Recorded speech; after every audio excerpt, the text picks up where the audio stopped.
Hey, aqui é o Chico e hoje eu quero falar de um jogo que me deixou muito irritado, mas ao mesmo tempo eu fiquei maravilhado com as incríveis reflexões que esse jogo pode nos trazer. Hoje nós vamos nos aventurar na parábola de Stanley. Mas antes, você tá preparado? Então vem com o Chico. Stanley é o funcionário 427 de uma empresa, cuja sua única função é apertar os exatos botões que aparecem das ordens do seu computador. E até que um dia como outro qualquer, não surgiram mais ordens. E isso, com toda certeza, acabou deixando o Stanley muito confuso. E por conta disso, ele decide sair da sua sala.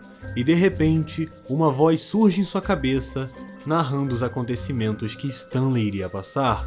All of his co-workers were gone. What could it mean? Em seguida, Stanley sobe as escadas para ir em direção à sala do chefe. Na sala do chefe, o Stanley acaba encontrando um teclado numérico na sua parede. O problema é que o Stanley ele não sabe a senha. Mas, magicamente, a voz da sua cabeça diz que os códigos numéricos são 2845. E olha só, deu muito certo colocar esses códigos. O Stanley ele acaba seguindo adiante e acaba entrando nas salas que o narrador pedia para ele entrar.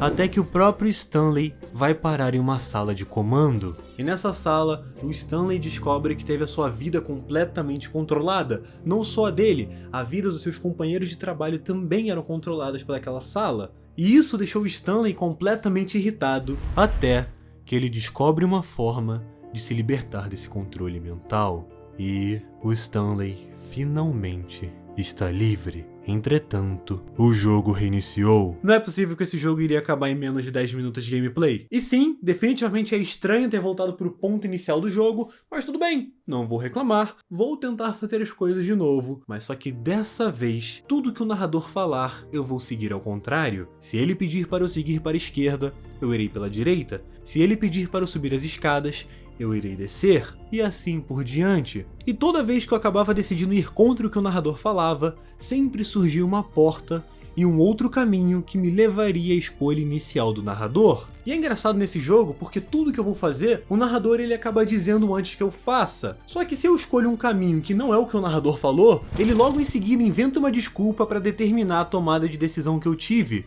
E o narrador faz isso porque ele quer se manter no comando da história. E é literalmente isso. Se o narrador fala que eu vou voar, eu começo a voar no jogo. Se ele quiser fechar uma porta da sala na minha cara, só pra me obrigar a ir pra outra porta, ele também pode. E a todo momento, quando eu não sigo as ordens do narrador, é de alguma forma sempre menosprezando ou zoando a minha cara pela escolha que eu fiz. E eu confesso que isso me irrita um pouquinho. As minhas escolhas no jogo, teoricamente, seguem um caminho linear. Só que se eu tento fugir desse caminho, o jogo acaba criando alternativas que me levam de volta. Então acaba me surgindo algumas perguntas. Será que de fato eu posso escolher os caminhos do meu futuro? Será que o Stanley escolher um caminho de fuga já é uma ação determinada pelo sistema? Toda vez o jogo meio que reinicia. Você chega em um determinado ponto e o narrador decide recomeçar. Seja por você ter morrido ou por ter irritado o cara.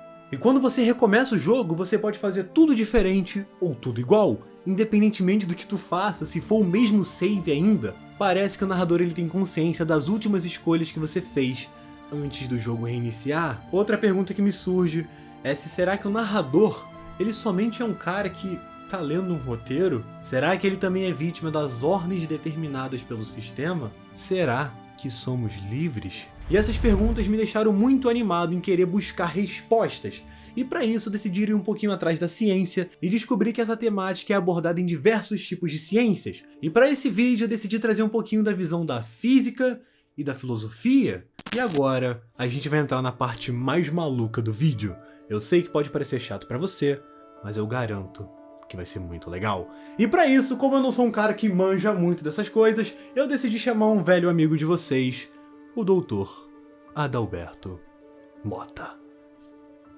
Olá, meus queridos! Muito obrigado, Chico, pelo convite. Aqui é o Adalberto Mota, formado na UCI-BR, Universidade de Ciência e Ignorância do Brasil. Hoje vamos discutir um pouco sobre livre-arbítrio e determinismo. Sendo assim, na filosofia, quando falamos de liberdade, podemos perceber que não somos livres para escolher o que nos acontece. Por exemplo, você não escolheu ter nascido no Brasil. Porém, mesmo nós não podendo escolher o que acontece conosco, nós podemos escolher a resposta que iremos dar às coisas que acontecem com a gente. Como eu disse, você não escolheu nascer no Brasil, mas você é livre para ir para outro país. O livre-arbítrio defende que as pessoas têm o poder de escolher as suas ações. Em contrapartida, o determinismo na filosofia acredita-se que nossas ações geram consequências e que nada disso acontece sem existir uma causa. Uma visão de determinismo voltado para a ciência diz que os fenômenos que acontecem são regidos por leis da natureza. Sendo assim, eu trago uma visão sobre determinismo na física. Será que você está predeterminado a fazer algo? Será que você faz as suas escolhas? Para a mecânica clássica newtoniana, se entendermos as posições das coisas em um determinado instante e aplicarmos uma regra para o que aconteceu, seria possível calcular como as coisas iriam se comportar no futuro. Existiu um cientista que criou um experimento chamado Demônio de Laplace, onde ele acreditava que poderia ter uma exatidão do futuro a partir de entender a posição e a velocidade das coisas. A questão, pessoal, é que para a mecânica quântica, isso não vale, porque o mundo quântico ele acaba sendo feito de probabilidades. Você não consegue medir ao mesmo tempo a posição e a velocidade de uma partícula. Isso é o princípio da incerteza.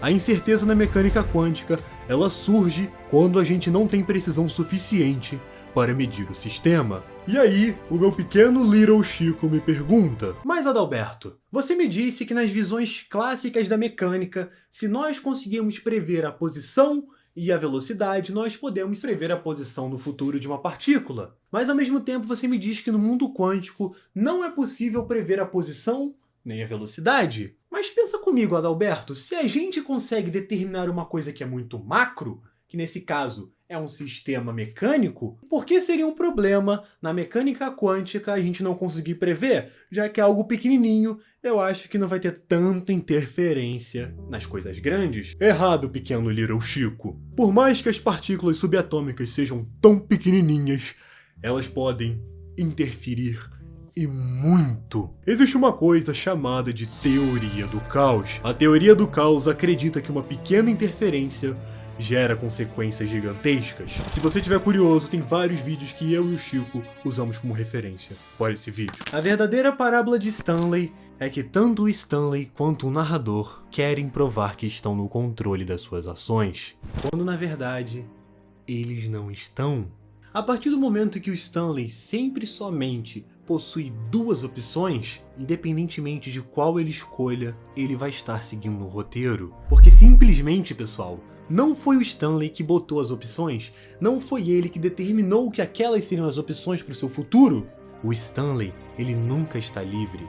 Até mesmo quando ele escolhe o caminho da morte, ele não está livre. E o narrador, que acredita que está no controle de tudo, mas ele acaba só seguindo um roteiro. E quando o narrador percebe que fazia parte do nó desse looping praticamente infinito, ele surta tanto quanto o Stanley.